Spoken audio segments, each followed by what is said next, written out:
तथागत सम्यक संबुद्ध विश्वरत्न बोधिसत्व डॉक्टर बाबासाहेब आंबेडकर, प्रियदर्शी राजा सम्राट अशोक, संत कबीर, गुरु रविदास, छत्रपती शिवाजी महाराज, छत्रपती शाहू महाराज, महात्मा ज्योतिबा फुले, माता रमाई, माता भीमाई, माता जिजाऊ, माता सावित्रीमाई आणि ज्या ज्या महापुरुषांनी महानायकांनी आमच्या हक्काची अधिकाराची लढाई लढली त्या सर्व महापुरुषांना महानायकांना मी त्रिवार वंदन करतो।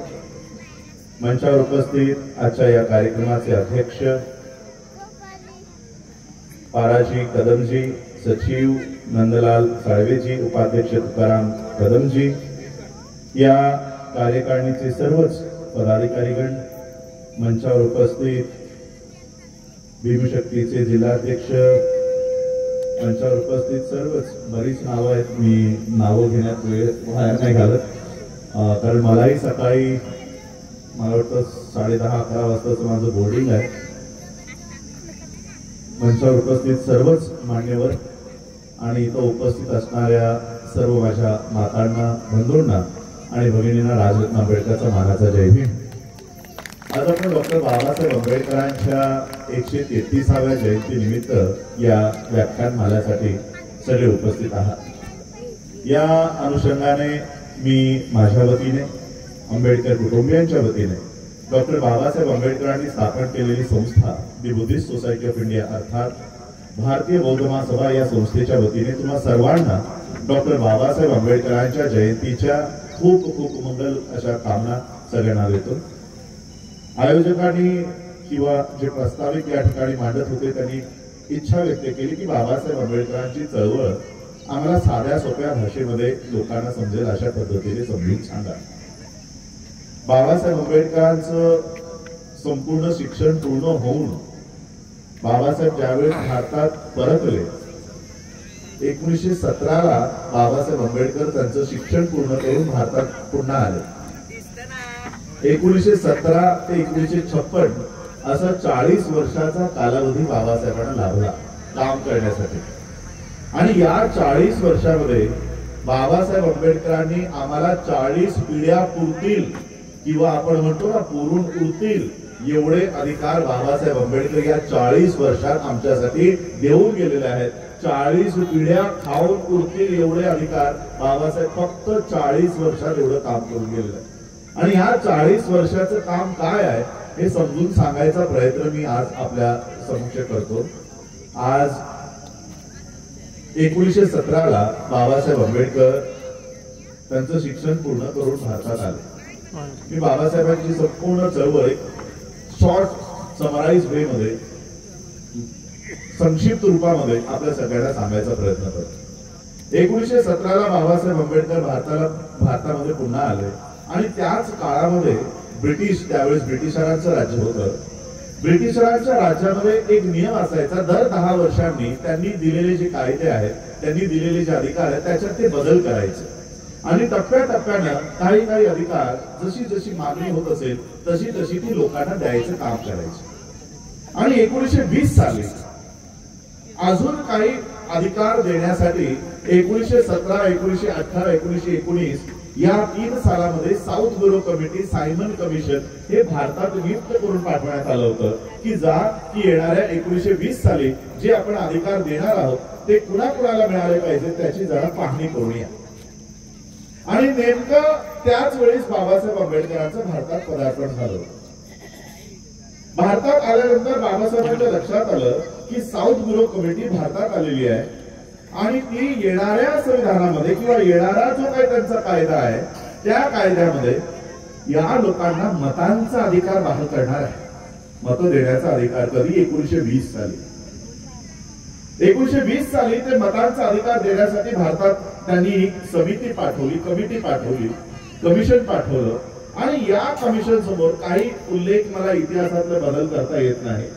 जो इतिहास आहे तो इतिहास तसाच मांडावा लागणार।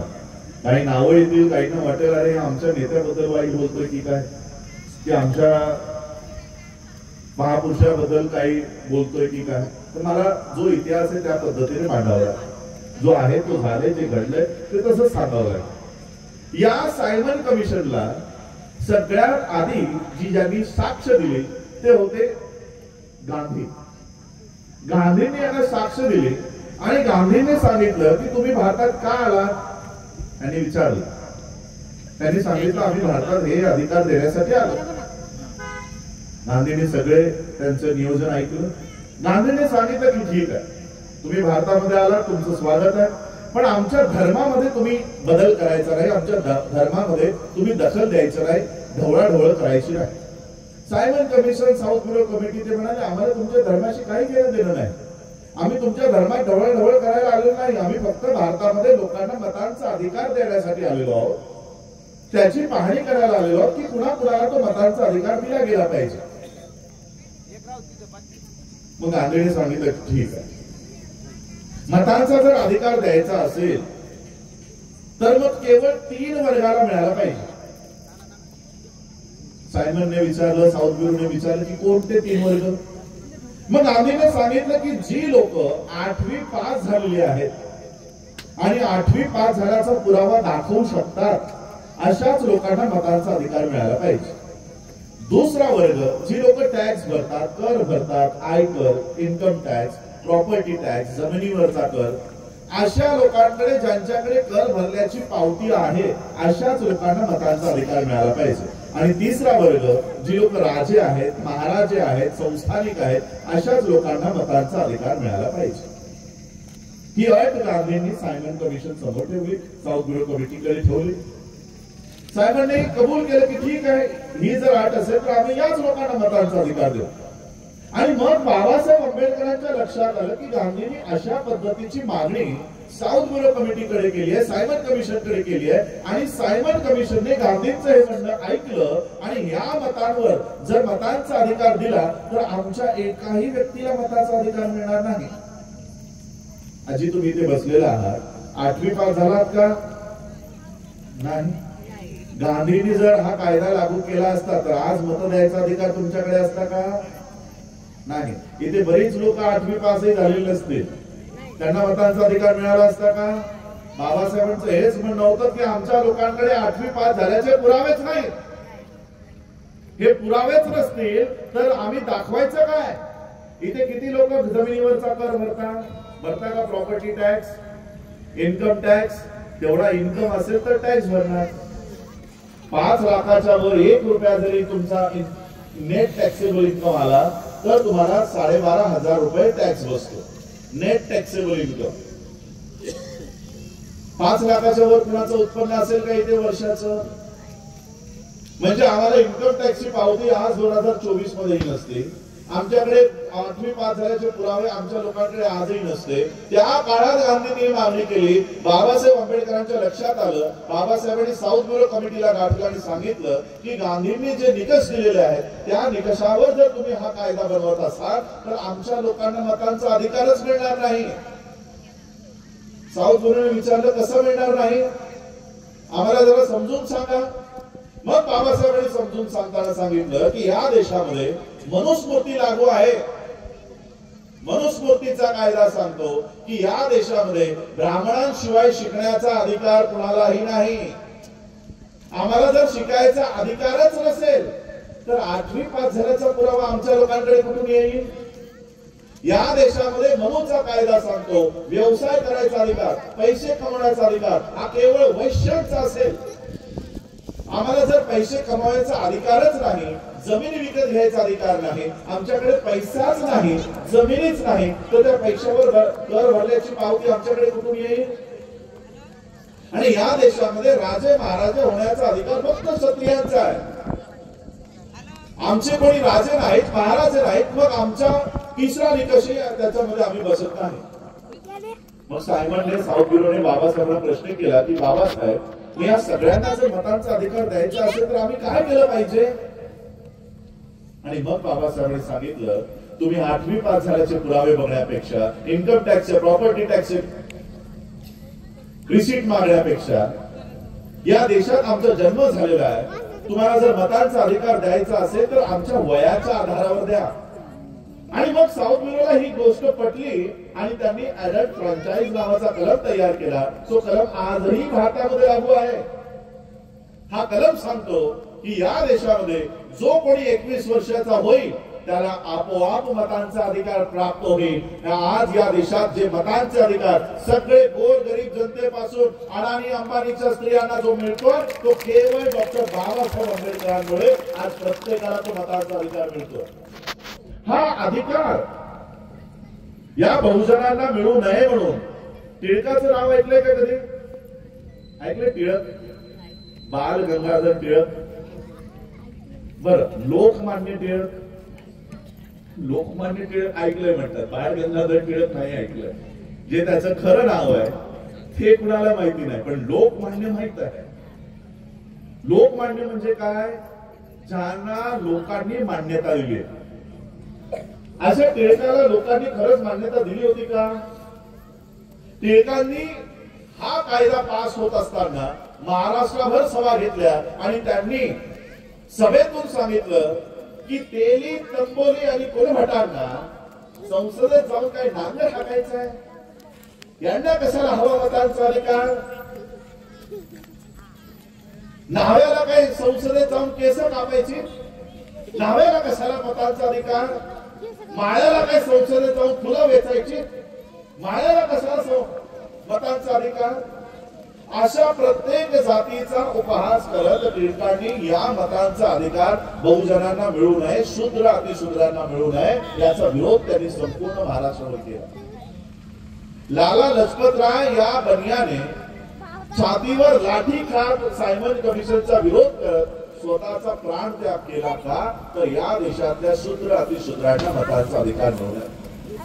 तरी देखील बाबासाहेब आंबेडकरांनी हा मतांचा अधिकार मिळवून दिला। आज अनेक लोक या ठिकाणी काही पॉलिटिशियन्स असतील, कोणी अध्यक्ष बसले, पक्षाचे अध्यक्ष बसले, यांची नावं जर मतदार यादीतच नसती, मतदार यादीतच नाव नसती तर सरपंच जरी झाला असता का? कोणी सरपंच व्हायला निवडणुकीला उभं राहावं लागतं। गांधीच्या मतानुसार यांचं नावच मतदार यादीत घ्यायचं नाही, यांना मतांचा अधिकारच द्यायचा नाही। आज या देशामध्ये आमच्या बहुजनांची, शूद्र अतिशूद्रांची मंत्री, मुख्यमंत्री, सरपंच, नगरसेवक, आमदार, खासदार जर कुणामुळे होत असतील तर ते डॉक्टर बाबासाहेब आंबेडकरांमुळे हे सगळे आमदार, खासदार बनतात। अन्यथा कुणीही साधं ग्रामपंचायतही सदस्य होऊ शकला नसता जर मतदार यादीत नावच आलं नसतं। बाबासाहेब आंबेडकरांमुळे आज हा मतांचा अधिकार आम्हा सगळ्यांना मिळाला। आणि मग 1920 चा हा कायदा पास झाला। 1924 ला बाबासाहेब आंबेडकरांनी अजून एक कायदा मंजूर करून घेतला। बोले कमिशन त्यावेळेस अपॉइंट झालं आणि त्या बोले कमिशनचं काम होतं की सरकारच्या देखरेखीखाली, ब्रिटिश सरकारच्या देखरेखीखाली जितकेही पाणवटे आहेत, जितकेही तलाव आहेत, जितकेही विहिरी आहेत ते सगळ्यांसाठी खुले व्हावे। तिथे जातीवाद केला जाऊ नये, शूद्र अतिशूद्रांसाठी ते पाणवटे खुले झाले पाहिजे। हा कायदा बाबासाहेबांनी मंजूर करून घेतला आणि मंजूर करून घेतल्यानंतर बाबासाहेबांच्या लक्षात आलं की सगळ्यांना चांगलं पाणी पिण्याचा अधिकार तर मी दिला आहे, चांगले पाणवटे, विहिरी, तलाव त्याच्यातून त्यांना पाणी पिण्याचा अधिकार मिळवून दिला आहे, पण कुणीही त्या पाण्याला हात लावायला तयार नाही। इतकी भीती, इतकी दहशत शूद्र आणि अतिशूद्रांमध्ये होती की कायदा पास होऊनही कुणीही त्या पाण्याकडे डोकून बघत नव्हतं। ती लोक कोणतं पाणी पित होती? ज्या विहिरीमध्ये, ज्या तलावामध्ये मेलेली जनावरं मरून पडलेली असायची ती घाणेरडं पाणी पिऊन मरायला तयार होती, पण स्वच्छ पाणी प्यायला ते तयार नव्हते। बाबासाहेबांनी या सगळ्यांची परिस्थिती बघितली। 1924, 1925, 1926 आणि 1927च्या मार्च महिन्यापर्यंत, 20 मार्च पर्यंत बाबासाहेबांनी अशा छोट्या सभा घेतल्या, लोकांना त्यांच्या अधिकारांची जाणीव करून दिली आणि 20 मार्च 1927 ला बाबासाहेब आंबेडकर जवळपास 50,000 लोकांना एकत्रित घेऊन महाडच्या चौदार तळ्यावर येऊन धडकले आणि जसंही बाबासाहेबांनी त्यांच्या ओंजळीमध्ये ते महाडच्या चौदार तळ्याचं पाणी उचललं, बघता बघता 50,000 लोकांनी त्या पाण्याला प्राशन केलं, पाण्याला स्पर्श केला आणि बाबासाहेबांच्या मागोमाग ते पाणी पिण्याचं काम या 50,000 लोकांनी केलं. आम्हा लोकांना वाटतं की बाबासाहेब आंबेडकरांनी पाणी पिण्याचा सत्याग्रह केला आहे. 20 मार्चला आम्ही सगळी लोक महाडला जातो आणि महाडला जाऊन मग त्या पाण्याला हात लावतो, त्या तलावाचं वंदन करतो, बाबासाहेबांना वंदन करतो आणि आम्हाला सांगितलं जातं की बाबासाहेब आंबेडकरांनी पाणी पिण्याचं आंदोलन केलं, पाणी पिण्यासाठी बाबासाहेबांनी आंदोलन केलं. आणि ज्यांनी हे आंदोलन केलं ते स्वतः हे आंदोलनाची भूमिका लिहित असताना लिहितात की माझं आंदोलन पाणी पिण्याचं नाही. ज्यांनी आंदोलन केलंय ते म्हणतात मी पाणी पिण्यासाठी नेलं नाही यांना, आणि आम्ही काय म्हणतो बाबासाहेबांनी पाणी पिण्यासाठी नेलं. आणि ज्यांनी केलं ते म्हणतात मी पाणी पिण्यासाठी नेलं नाही. मग नेलं कशाला, का नेलं होतं? बाबासाहेब आंबेडकरांनी जी दहशत आमच्या लोकांमध्ये निर्माण झाली होती आणि ही दहशत बाबासाहेब त्यांच्या त्या पुस्तकात लिहितात की जी लोक त्या तलावाचं पाणी पित नव्हती त्यांची जनावरं मात्र बिनधास्त पित होती. म्हणजे तुमच्या जनावरांमध्ये ती भीती नव्हती, ती भीती माणसांमध्ये होती. आणि म्हणून बाबासाहेबांनी या सगळ्यांना तिथं नेलं, हे पाणी पिण्यासाठी नाही. बाबासाहेब आंबेडकरांनी पाणी पिण्याचं आंदोलन केलं नाही, बाबासाहेबांनी मेलेल्या समाजाला जिवंत करायचं आंदोलन त्या 20 मार्च 1927च्या महाडच्या चौदार तळ्याच्या आंदोलनातून केलं. आणि याच महाडच्या चौदार तळ्याचा आंदोलनाचा दुसरा टप्पा 25 डिसेंबर 1927. बाबासाहेब आंबेडकर पुन्हा त्या महाडच्या चौदार तळ्याच्या आंदोलनासाठी गेले आणि तिकडे गेल्यानंतर तिकडचा जो पोलीस ऑफिसर आहे, ब्रिटिश पोलीस ऑफिसर, त्यांनी बाबासाहेबांना विनंती केली की बाबासाहेब मला थोडं तुमच्याशी बोलायचं. बाबासाहेब म्हणाले सांगा. त्या पोलीस अधिकाऱ्याने बाबासाहेबांना सांगितलं की बाबासाहेब आम्ही काही तुमच्या आंदोलनाच्या विरोधात नाही, तुमच्या अधिकारांच्या विरोधात नाही, पण इकडच्या सवर्णांनी ब्राह्मणांनी तुमच्या या कायद्याच्या विरोधात किंवा तुमच्या आंदोलनाच्या विरोधात कोर्टामध्ये धाव घेतली आहे आणि त्यांनी स्टे ऑर्डर आणलेली आहे, मनाई आदेश आणलेला आहे. म्हणून आज जर तुम्ही त्या तलावावर गेलात तर मला तुम्हाला आणि तुमच्या सहकार्यांना कार्यकर्त्यांना अटक करावी लागेल. मी विनंती करायला आलो की तुम्ही तिकडे जाऊ नका, तुम्ही जर कायद्याचं उल्लंघन केलं तर मला तुम्हाला अटक करावी लागेल. बाबासाहेबांचे सगळे कार्यकर्ते ताडकन उभे राहिले. ते म्हणाले आम्ही सगळे जेलमध्ये जाऊन बसायला तयार आहोत, आम्ही महाडच्या चौदार तळ्यावर जाणारच. बाबासाहेबांनी सांगितलं थांबा. बाबासाहेबांनी ओळखलं की हा अधिकारी आमच्या अधिकाराच्या विरोधात नाही आहे. जी केस, कारण आता तुम्ही सांगितलं कोर्टाचे कसे बाबासाहेब केसेस लढायचे. बाबासाहेब स्वतः एक विद्वान वकील होते, वकिली पेशामध्ये होते आणि बाबासाहेबांनी ओळखलं की नक्की आमच्या अधिकाराच्या विरोधात कोणती व्यवस्था आहे जी आम्हाला पाणी पिण्यासाठी ही आम्हाला स्वच्छ पाणी पिण्यासाठी ही रोखण्याचा प्रयत्न करत आहे. आणि ते कोणत्या संविधानाला ते पालन करतायत. आणि 25 डिसेंबर 1927ला बाबासाहेब आंबेडकरांनी महाडच्या चौदार तळ्यावर जाण्याऐवजी त्याच रायगडाच्या पायथ्याशी छत्रपती शिवाजी महाराजांचं स्मारक रायगडावर आहे. बाबासाहेब आंबेडकरांनी बघितलं की ज्या छत्रपती शिवाजी महाराजांचा राज्याभिषेकही या देशातल्या भटांनी होऊ दिला नाही, या महाराष्ट्रातला भिकारीतला भिकारी भट, गरीबातला गरीब भट सोनं नाणं देऊनही तो शिवाजी महाराजांचा राज्याभिषेक करायला तयार नव्हता. महाराष्ट्रातल्या एकाही भटानं शिवाजी महाराजांचा राज्याभिषेक केला नाही. शेवटी शिवाजी महाराजांना काशीहून गाला भटाला बोलवावं लागलं. तिकडून वाराणसी, कुठे वाराणसी, इथून हजारो किलोमीटर लांब तिथून त्या गागा भटाला बोलावलं, त्याला सुवर्ण नाणी दिली आणि गागा भट काय म्हणतो की महाराज तुम्ही शूद्र आहात आणि शूद्राला राजा होण्याचा अधिकार नाही, शूद्राला राज्याभिषेक करण्याचा अधिकार नाही, शूद्राला वेद ऐकण्याचा अधिकार नाही. तुम्ही शूद्र असल्यामुळे पण तुम्ही मला जास्त सोन्याचे नाणे दिलेत म्हणून एक तोडगा काढतो. तुम्ही वेद ऐकायचे तुम्हाला परवानगी नाही म्हणून तुमचा राज्याभिषेक मी पुराणयुक्त पद्धतीने करतो, वेदयुक्त पद्धतीने नाही, कारण वेद ऐकायचे अधिकार तुम्हाला नाही. आणि मग छत्रपती शिवाजी महाराजांचा राज्याभिषेक पुराणयुक्त पद्धतीने झाला. मला माझ्या राजाचा अपमान हे शब्द पुढचे मला सांगून करायचा नाही म्हणून मी पुराणयुक्त पद्धत काय आहे ही मी तुम्हाला लोकांना माझ्या भाषणातून सांगणार नाही. आमच्या राजाचा अपमान त्या पुराणयुक्त पद्धतीतून झाला. ही गोष्ट बाबासाहेबांना माहित होती की या देशातल्या ब्राह्मणी व्यवस्थेने आमच्या राजाचा अपमान केला आणि हा राजाचा अपमान कोणत्या ग्रंथात लिहून ठेवलेला आहे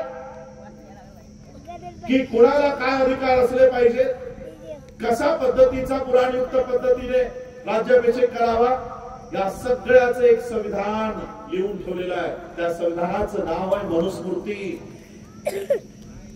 बाबासाहेब आंबेडकरांनी बघितलं की या मनूच्या कायद्यानुसार आमच्या राजाचा अपमान झाला. या मनूच्या कायद्यामुळेच आम्हाला स्वच्छ पाणी पिण्याचा अधिकार देत नाही. बाबासाहेब आंबेडकरांनी 25 डिसेंबर 1927 ला महाडच्या चौदार तळ्यावर जाण्याचं थांबवलं आणि बाबासाहेब आंबेडकर छत्रपती शिवाजी महाराजांच्या रायगडाच्या पायथ्याशी येऊन बाबासाहेब आंबेडकरांनी मनुस्मृती तरातरात फाडली आणि जाळायचं काम बाबासाहेबांनी केलं आणि महाराजांच्या अपमानाचा बदला डॉक्टर बाबासाहेब आंबेडकरांनी घेतला. बाबासाहेब आंबेडकरांनी छत्रपती शिवाजी महाराजांचा अपमानाचा बदला घेतला. काळ अजून पुढे सरकला. 1930 या वर्षी अजून एक कायद्यामध्ये बाबासाहेब आंबेडकरांनी भर टाकली. आमची लोक साधी भोळी लोक, त्या काळामध्ये आम्ही हिंदू होतो. आता पाणी पिण्याचा अधिकार मिळाला, मत द्यायचा अधिकार मिळाला. आमच्या लोकांचं मागणं काय आलं की बाबासाहेब मत दिली, मत मिळवायचा अधिकार मिळवून दिला, पाणी पिण्याचा अधिकार मिळवून दिला. आता तेवढं मंदिराचं बघा, जरा मंदिरातही जाऊ द्या, आम्हाला मंदिरातही गेलं पाहिजे अशा पद्धतीने काहीतरी चळवळ उभी करा. बाबासाहेब म्हणाल ठीक आहे, तुमच्या डोक्यातून अजूनही जात नाही, तुम्हाला मंदिरात घेऊन जाते चल. आणि मग टेम्पल एंट्री बिल 1928 पास झाला आणि बाबासाहेब आंबेडकरांना 2 मार्च 1930 ची तारीख नाशिकच्या काळा मंदिरात प्रवेश करण्यासाठी निश्चित झाली की बाबासाहेब 2 मार्चला इतक्या वाजता सकाळी 11 वाजता तुम्ही मंदिराच्या दरवाजावर या, तुमच्या लोकांसह या आणि मग तुम्ही मंदिरात दर्शन घ्यायला जा. वेळ निश्चित झाली. बाबासाहेब त्यांच्या सहकार्यांसोबत, कार्यकर्त्यांसोबत, अनुयायांसोबत नाशिकच्या त्या काळा मंदिराच्या दरवाजावर आले आणि जसंही बाबासाहेब त्या दरवाजातून आत शिरणार ते भले मोठे दरवाजे आतून बंद करण्यात आले आणि आतून दगडांचा वर्षाव झाला. बाबासाहेब आंबेडकरांवर आणि त्यांच्या कार्यकर्त्यांवर दगडांनी हल्ले झाले आणि एक दगड येऊन बाबासाहेबांच्या माथ्यावर झाला. तिथेच बाबासाहेबांनी सभा घेतली आणि सांगितले की बघा, तुम्ही स्वतःला हिंदू समजता, जर आम्ही हिंदू आहोत, तुम्ही हिंदू आहात, मग आम्हालाही मंदिरात जाण्याचा अधिकार यांनी दिला असता. तेवढं एक कुत्र कुठून तरी गोळी घेऊन त्या मंदिरात शिरताना बाबासाहेबांना दिसतो. बाबासाहेब म्हणून बघा, एका कुत्र्याला मंदिरात जायचा अधिकार आहे पण आमच्या सारख्या माणसासारख्या माणसाला मंदिरात जायचा अधिकार नाही. आणि मग बाबासाहेब आंबेडकरांनी अजून 5 वर्ष 1930, 31, 32, 33, 34 आणि 35 पर्यंत लोकांमध्ये पुन्हा छोट्या बैठका घेतल्या आणि 1935 ला नाशिकच्याच येवल्यामध्ये येऊन घोषणा केली की मी हिंदू परिवारात जन्माला आलो, ते माझ्या हातात नव्हतं पण मी हिंदू म्हणून मरणार नाही, ते माझ्या हातात आहे. बाबासाहेबांनी 1935 ला घोषणा केली की मी आता हिंदू म्हणून जगणार नाही. मी हिंदू म्हणून राहणार नाही, मी या धर्माचा त्याग करेन आणि असा धर्म शोधून काढेन जो समतेवर न्यायावर आधारित असेल, अशा बंधुभावावर आधारित असलेला धर्म मी स्वीकारेन आणि त्या धर्मामध्येच मी माझ्या लोकांना घेऊन जाईन, ही बाबासाहेब आंबेडकरांनी 1935 साली घोषणा केली. 1930, 31 आणि 32 साली दरम्यानच्या काळामध्ये या देशामध्ये राऊंड टेबल कॉन्फरन्सची सुरुवात झाली. राऊंड टेबल कॉन्फरन्स गोलमेज परिषद, ही गोलमेज परिषद लंडनला भरणार होती आणि या देशामध्ये गांधींनी आमची ओळख, तुम्हाला माहिती आहे तुमची गांधींच्या नजरेमध्ये तुमची ओळख, तुमचं नाव काय होतं माहित आहे? कुणाला तरी आठवतंय का? गांधी तुम्हाला एका विशिष्ट नावाने हाक मारायचे. काय म्हणायचे? हरिजन. हरिजन. हरिजनचा अर्थ काय माहित आहे? गांधींनी जी काही पुस्तकं लिहिलेली आहेत त्या पुस्तकांमध्ये हरिजन शब्दाचा अर्थ सापडतो. हरिजन म्हणजे, हरी म्हणजे विष्णू, हरिजन म्हणजे विष्णूची अनावरस औलादी, ज्याच्या बापाचा पत्ता नाही, अशी विष्णूची नाजायज औलादे म्हणजे हरिजन. गांधींच्या दृष्टिकोनातनं आम्ही हरिजन होतो आणि गांधींचं म्हणणं होतं की हे हरिजन हिंदू धर्माचेच भाग आहेत, यांच्यासोबत काय करायचं ते आम्ही आमचं बघून घेऊ. म्हणून ब्रिटिशरांनी यांना अधिकार द्यायचे गरज नाही, आम्हाला जे अधिकार मिळतील त्याचलेच आम्ही यांना देऊ, तुम्हाला यांना विशेष अधिकार द्यायची गरज नाही. ब्रिटिश म्हणलं ठीक आहे, तुमच्या धर्मात तुम्ही काही बघा. तेवढ्यात बाबासाहेबांचा उदय झाला होता आणि बाबासाहेबांनी सांगितलं की आम्ही हरिजन नाही, आम्ही हरिजन नाही, आम्ही जर हिंदू धर्माचा भाग असतो तर मग आम्हाला मंदिरात का घेतलं नाही? 1928 ला 1930 ला मंदिरात येण्यापासून रोखलं. बाबासाहेबांनी दाखवलं की बघा यांनी आम्हाला मंदिरात घेतलं नाही म्हणजे आम्ही हिंदू नाही, बघा आम्हाला पाण्याच्या तलावावर येऊ देत नाही म्हणजे आम्ही हिंदू नाही. ब्रिटिशरांच्या लक्षात आलेले हो, गांधी म्हणतात हे हरिजन आहे, मग जर हे हरिजन असते मग हिंदूंना जे अधिकार मिळतात ते यांनाही मिळायला पाहिजे होते. बाबासाहेब म्हणतात हे हरिजन नाही. आणि म्हणून येणाऱ्या राऊंड टेबल कॉन्फरन्स मध्ये, येणाऱ्या गोलमेज परिषदेमध्ये हरिजनांचंही नेतृत्व करणारा व्यक्ती त्या गोलमेज परिषदेमध्ये असला पाहिजे. बघा या लोकांचं नेतृत्व कोण करतं आणि मग त्या लोकांना ब्रिटिशरांच्या लक्षात आलं की हे हरिजन नाही. बाबासाहेबांनी आम्हाला नवीन नाव दिलं, डिप्रेस क्लासेस, ऑप्रेस मासेस. ब्रिटिशरांनी सांगितलं त्यांच्याही नेत्याला या राऊंड टेबल कॉन्फरन्सला बोलवा आणि मग डॉक्टर बाबासाहेब आंबेडकरांना राऊंड टेबल कॉन्फरन्ससाठी आमंत्रण आलं की बाबासाहेब तुमच्याही समाजाचं प्रतिनिधित्व करण्यासाठी, त्यांची बाजू मांडण्यासाठी तुम्ही आमच्या राऊंड टेबल कॉन्फरन्सला या आणि तुमचे काय म्हणणं आहे ते आमच्या कॉन्फरन्समध्ये येऊन सांगा. अशा पद्धतीने सगळे बसून घ्या. पाण्याने, उन्हाने, वादळाने आमचं काही बिघडत नाही. आम्ही कोण लोक आहोत माहिती आहे काय ना? तुमची ओळख काय माहिती आहे या देशामधली? बाबासाहेब आंबेडकरांनी हू वेर महार नावाचा एक ऐसे लिहिलेला आहे की महार पूर्वी कोण होते. बाबासाहेबांनी लिहिलं की महार आता हा नाव आला, ही महार पूर्वीची नाग लोक होती, ज्या नाग लोकांनी अफगाणिस्तान पर्यंत जाऊन बौद्ध धर्माचा प्रचार आणि प्रसार केली. अशा नाग लोकांची तुम्ही संतान आहात. 1818 ला ज्यांनी 25 ते 28 हजार पेशवे कापून काढले असे नाग लोकांचे तुम्ही वंशज आहात. या छोट्याशा पाण्याला घाबरू नका, उलट चांगलंच. खूप गरमी वाढली होती, थोडस पाणी शिंपडून चांगलं वातावरण निसर्ग आम्हाला करून देतो. आज बाबासाहेब आंबेडकरांना हे आमंत्रण आलं आणि बाबासाहेब आंबेडकरांना आमंत्रण आल्यानंतर गांधींना वाटलं अरे ही तर माझी लोक होती, यांचा नेता तर मी होतो. आता यांनी बाबासाहेबांना बोलवलं, मग तुम्ही जर बाबासाहेबांना बोलवत असाल तर मी तुमच्या कॉन्फरन्सला येत नाही.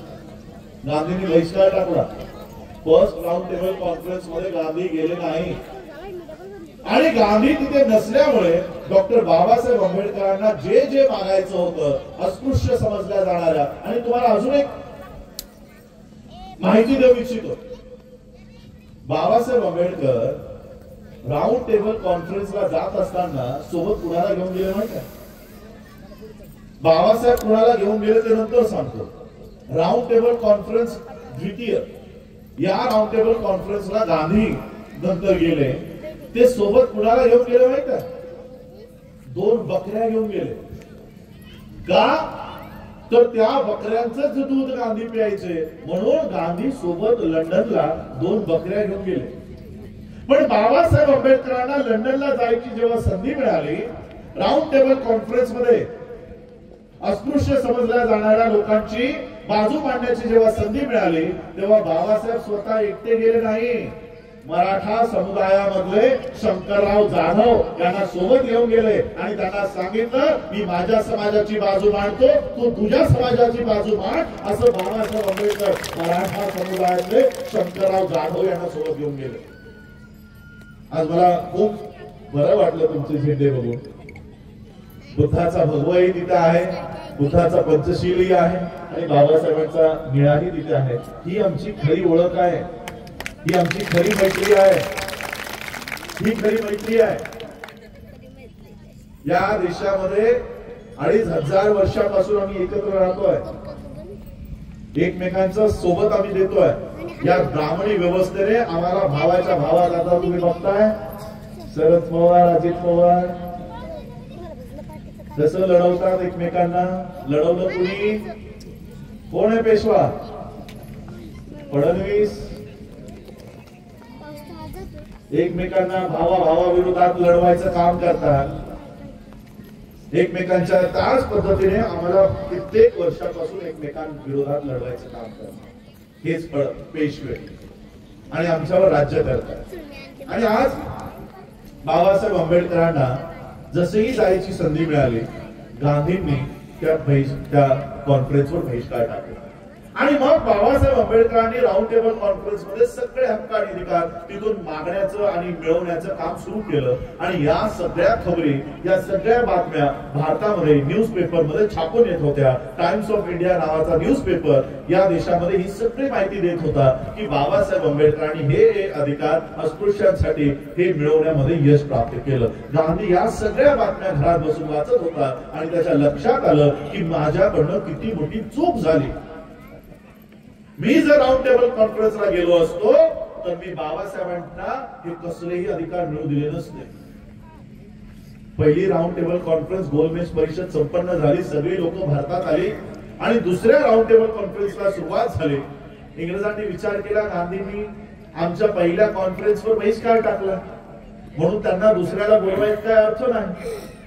म्हणून त्यांना न बोलवता त्यांनी दुसऱ्या कॉन्फरन्सचं बैठक आयोजित केली. गांधींच्या लक्षात आलं यांनी मला बोलवलंच नाही. न बोलवता गांधी हजर. पहिल्या राऊंड टेबल कॉन्फरन्सला सन्मानानं आमंत्रण असताना गांधींनी बहिष्कार टाकला. दुसऱ्या कॉन्फरन्सला आमंत्रण नसताना गांधी 2 बकऱ्यांसह हजर. आणि केवळ एकच काम गांधी तिकडे करायचे.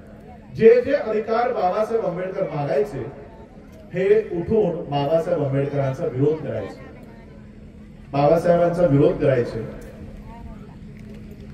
आणि मग त्यांचा विरोध, गांधींचा विरोध बाबासाहेबांच्या बुद्धिमत्तेसमोर टिकला नाही म्हणून गांधीने एक षडयंत्र केलं. तिथे मुसलमानांचं जे डेलिगेशन गेलं होतं, सर आगा खान हे त्यांचे नेतृत्व करणारी व्यक्ती होती, लीडर होती, त्यांना बोलावलं आणि सांगितलं तुम्हाला जे जे हवंय ना ते मी द्यायला तयार आहे.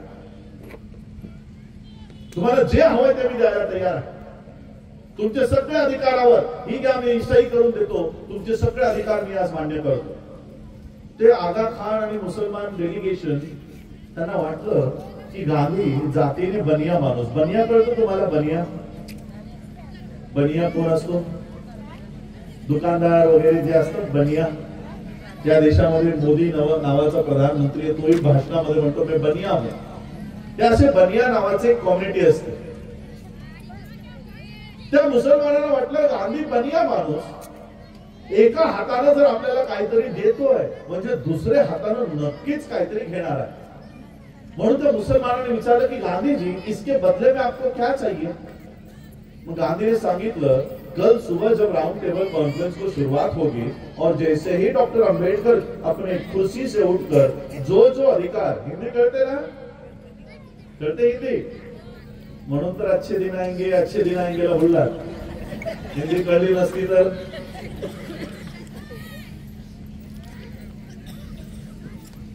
तर मुसलमानों ने सांगितलं की गांधी जी इसके बदले में आपको क्या चाहिए। गांधी ने सांगितलं कि कल सुबह जब राउंड टेबल कॉन्फ्रेंस को शुरुआत होगी और डॉक्टर अंबेडकर जो जो अधिकार उनके लोगों के लिए मांगने वाले हैं उसको तुमको विरोध करना है। बाबासाहेब जे मागणार आहे उद्या त्याला तुम्हाला विरोध करायचा आहे। त्या मुसलमानांनी तो सही केलेला कागद त्यांच्या खिशात ठेवला आणि त्यांना सांगितलं की गांधी जी, भारत के अछूतों के हक और अधिकार में से अगर आप हमको कुछ देना चाहते हो तो हम वो कतई स्वीकार नहीं करेंगे।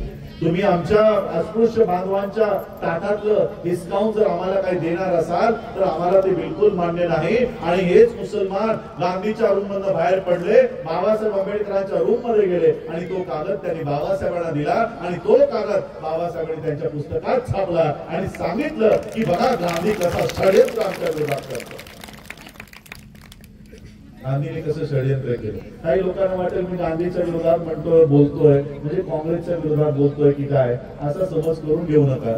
इतिहास आहे म्हणून मी सांगितलं, इतिहासाला मी तोडू शकत नाही। मोदीचा इतिहास आहे तेव्हा त्याचंही पार्श्वभूमी सांगणार आहे। आणि मग बाबासाहेब आंबेडकरांना त्यांनी जे काही युक्तिवाद राउंड टेबल कॉन्फरन्सला केला त्या युक्तिवादामुळे बाबासाहेब आंबेडकरांना कॉम्युनल अवॉर्ड नावाचा अधिकार प्राप्त झाला। ब्रिटिशरांनी सांगितलं की ही लोक हिंदू नाही आहेत, ही लोक मुसलमान नाही आहेत, ही लोक सिख नाही आहेत, ही लोक जैन नाही आहेत, ही लोक पारसी नाही आहेत आणि म्हणून यांनाही स्वतंत्र भारतामध्ये स्वतंत्र अधिकार असले पाहिजेत, स्वतंत्र शाळा असल्या पाहिजेत, स्वतंत्र इस्पितळं असली पाहिजेत, स्वतंत्र नगर असली पाहिजेत, स्वतंत्र मतदारसंघ असला पाहिजे। हे ब्रिटिशरांनी 1930 सालीच 33 सालीच बाबासाहेबांना देऊन टाकलं की बाबासाहेब तुम्ही जे जे सांगितलं ते आम्ही तुम्हाला द्यायला तयार। आणि मग गांधींनी हे अधिकार काढण्यासाठी त्यांनी उपोषण केलं। उपोषण केल्यानंतर बाबासाहेबांना त्यांनी मजबूर करून ते अधिकार काढून घेतले। काळ अजून पुढे सरकला आणि मग या देशाला स्वातंत्र्य प्राप्त करण्याची लढाई सुरू झाली। ब्रिटिशांनी कबूल केलं की ठीक आहे, आम्ही हा देश सोडून जायला तयार आहोत, पण आम्ही सोडून जात असताना तुम्ही हा देश कसा चालवणार आहात जोपर्यंत तुम्ही याचं संविधान तयार करत नाही तोपर्यंत आम्ही तुम्हाला स्वातंत्र्य देणार नाही। आम्ही गेल्यानंतर हा देश तुम्ही व्यवस्थित चालवाल याची संपूर्ण खात्री करणारं एक संविधान तुम्हाला तयार करावं लागेल। त्या काळामध्ये गांधींच्या समोर असा कोणताही व्यक्ती नव्हता आणि म्हणून गांधींनी त्याच ब्रिटिशरांना विनंती केली की आम्हाला संविधान बनवण्याचं म्हणजे काय बनवायचं आम्हाला माहिती नाही, एक काम करा, हे संविधान तुम्हीच आम्हाला बनवून द्या, आम्हाला हे संविधान बनवणारा कोणी आमच्याकडे व्यक्ती नाही। ब्रिटिशरांनी सांगितलं अहो गांधी काय बोलता, तुमच्या जवळ डॉक्टर बाबासाहेब आंबेडकर आहेत, तुमचं संविधान बाबासाहेब आंबेडकरांकडून निर्माण करून घ्या। आणि मग या देशाचं संविधान सभेचं गठन झालं।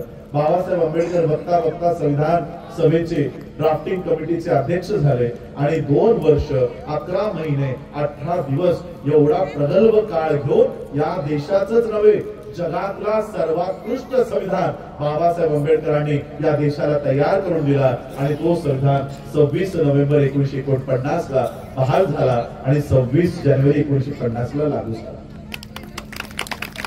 जगातला सगळ्यात सर्वोत्कृष्ट संविधान या देशाचा मानला जातो। म्हणून आता माझ्या आधीचे जे होस्ट आहे सूत्रसंचालन करणार त्यांनी सांगितलं या वर्षी G20 म्हणजे पूर्ण ग्लोबली 20 असे देश आहेत, शक्तिशाली देश, त्यांचं एक संघटन आहे, त्याचं नाव आहे G20। या G20 देशांची बैठक या वर्षी भारतात होती आणि या वर्षी भारताचं ते ब्रीद वाक्य होतं वन अर्थ वन फॅमिली, म्हणजे एक पृथ्वी आणि आम्ही सगळे त्या पृथ्वीचे सदस्य, एकच कुटुंब आहोत। आम्ही जाती नाही, कोणी सिख नाही, हिंदू नाही, बौद्ध नाही, आम्ही सगळे एक कुटुंब, एक पृथ्वी एक कुटुंब। आणि मग त्या कॉन्फरन्स मध्ये कोणीतरी प्रश्न केला की ठीक आहे आपण एक पृथ्वी आणि एक कुटुंब आहोत. पण समजा उद्या एक पृथ्वी आणि एक संविधान लागू करायचं झालं तर मग कोणत्या देशाचं संविधान लागू केलं पाहिजे? आणि त्या G20च्या देशातल्या लोकांनी सांगितलं, अशी जर घटना या जगात घडत असेल, एकाच पृथ्वीवर, या संपूर्ण पृथ्वीवर जितकेही देश या पृथ्वीवर आहेत, या सगळ्या पृथ्वीवर जर एकच संविधान लागू व्हायचं असेल तर ते भारताचं संविधान असेल, जे संपूर्ण पृथ्वीवर लागू झालं पाहिजे. एवढं महान संविधान बाबासाहेब तयार करून गेले. बाबासाहेबांचं संविधान सखोल वाचल्यानंतर संयुक्त राष्ट्राचा president, ex president Barack Obama म्हणतो कि डॉक्टर अंबेडकर अगर हमारे देश में पैदा हुए होते तो हम सूरज का नाम बदलकर उसको अंबेडकर रख देते. एवढी मोठी ख्याती या देशाच्या संविधानाची. या देशाच्या संविधान सभेचं ज्यावेळेस गठन झालं त्यावेळेस एक संस्था आहे, संस्थेचं म्हणणं होतं की या देशाला संविधान निर्माण होण्याची गरज नाही, या देशात संविधान निर्माण करायची गरज नाही, हा देश धर्मानुसार चालला पाहिजे. ज्या मनुस्मृतीवर हा देश आजपर्यंत चालत आलेला आहे तीच मनुस्मृती आमच्या देशाचं संविधान असेल, म्हणून नवीन संविधान आम्हाला तयार करायची गरज नाही. संविधान मनुस्मृती काय सांगते? या देशात 140 कोटी लोक राहतात. 140. या 140 कोटी लोकांचं विभाजन ब्राह्मण, क्षत्रिय, वैश्य, शूद्र, अतिशूद्र, महिला अशा पद्धतीने यांचं विभाजन झालं पाहिजे. आणि विभाजन झाल्यानंतर शिक्षण घेण्याचा अधिकार फक्त ब्राह्मणाचा, व्यवसाय करायचा अधिकार फक्त अडाणी, अंबानी, वैश्य यांचा, लढाई लढायचा अधिकार फक्त क्षत्रियांचा, आणि या तिन्ही वर्णांची कसलीही मोबदल्याची अपेक्षा न ठेवता गुलामी करण्याचा अधिकार फक्त शूद्रांचा. शूद्रांनी काय करायचं? या तिन्ही वर्णांची गुलामी करायची. अतिशूद्र जर आमच्या या वर्ण व्यवस्थेला मानत नसतील त्यांना गावाकुसा बाहेर हाकलून द्यायचं. आणि या देशातल्या महिलांना, मग ती ब्राह्मणाची असो, वैश्याची असो, शूद्राची असो, क्षत्रियाची असो, कोणत्याही महिलेला अधिकार द्यायचे नाही. मी कोणत्याही धर्माचा अपमान करत नाही, पण एका धर्माच्या ग्रंथामध्ये लिहिलेलं आहे, रामचरित्र मानस त्या ग्रंथाचं नाव आहे, त्या ग्रंथामध्ये लिहिलेलं आहे, ढोल, पशु, शूद्र और नारी. ढोल माहिती आहे ना तुम्हाला? ढोल ढोल जर त्याच्यातनं चांगला आवाज काढायचा असेल, तो जर नीट त्याच्यातनं वाद्य निर्माण करायचं असेल तर आधी त्याला खूप बडवलं जातं की नाही? चांगला ताणून चांगला बडवलं जातं. म्हणजे ढोल जर चांगला वाजायचा असेल, ढोल, पशु, तुमचं गाई, बैल, घोडा याला जर नियंत्रणात आणायचं असेल तर चापकाने फोडलं पाहिजे की नाही? त्याला चापकानं मारलं पाहिजे. ढोल, पशु आणि शूद्र. शूद्र कोण आहे? तुम्ही सगळी लोक मंचावर बसलेले लोक. जो ब्राह्मण नाही, जो क्षत्रिय नाही, जो वैश्य नाही, तो शूद्र. या शूद्रांना जर वटणीवर आणायचं असेल, और नारी, नारी म्हणजे कोण? हे तुम्ही बसलेल्या नारी. या नारीला जर वटणीवर ठेवायचं असेल तर ये सभी है तारण के अधिकारी, या सगळ्यांना पडवलं पाहिजे. हे धर्मग्रंथात लिहून आहे आणि हाच धर्मग्रंथ आम्ही लागू करायच्या बाता करतोय की आम्हाला भारतामध्ये ही व्यवस्था आणायची आहे. कोणती व्यवस्था? ढोल, पशु, शूद्र और नारी ये सभी है तारण के अधिकारी. यांना मारा, झोडा, यांना चांगलं बदला, मगच हे वटणीवर येतील. ही व्यवस्था हवी का? ही व्यवस्था हवी आहे का? यासाठी एक पक्ष 24 तास काम करतोय. 18 तास म्हणतो ना आमचा प्रधानमंत्री, मी 18 घंटे काम करता. 18 तास काम केल्याचं फलित काय माहितीये? आता जसं तुम्ही शेतामध्ये 8 तास राबल्यानंतर शेताला चांगलं पीक येतं की नाही? 18 तास काम केल्यानंतर मोदीला काय पीक आलंय माहितीये? या देशाची रेल्वे विकली, या देशाची LIC विकली. हे जे रस्ते बांधतात हे रस्ते NHAI नावाची सरकारी कंपनी म्हणा, संस्था म्हणा ती बांधायची, national highway authority of India, हे रस्ते बांधायचे, ही रस्ते बांधायची कंपनी विकून टाकली. आता टोल नाके दिसतात, टोल नाके अडाणीच्या हातात आहेत, अंबानीच्या हातात आहेत. सगळे रस्ते अडाणी बांधतोय, अंबानी बांधतोय, भारत सरकार बांधत नाही.